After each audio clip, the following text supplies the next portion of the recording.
সকাল থেকে প্রচণ্ড বিজি ছিলাম। বিজি তো থাকতেই হবে, কারণ বাড়ির প্রত্যেকটা মাল প্যাকিং করা চারটিখানি ব্যাপার নয়। প্যাকার এলো, প্যাকাররা এসেই মাল প্যাকিং করতে হিমশিম খেয়ে যাচ্ছে। একটা সংসারে তো প্রচুর মাল থাকে, তাই না?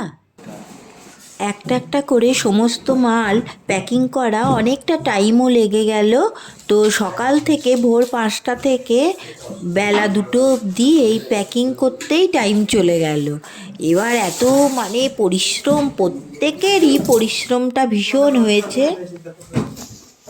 সেই মালকে আবার নিচে নামিয়ে তাকে আবার লরিতে তোলা, অনেক টাইম লেগে যাচ্ছে। ফাইনালি কলকাতার নতুন ফ্ল্যাটে শিফট হয়ে গেলাম। নতুন ফ্ল্যাটের ভিডিও তোমাদের পরে দেব। তো ঠান্ডাও লেগেছে, গলাটাও একটু বসে গেছে। তো বাই বাই বহরমপুর।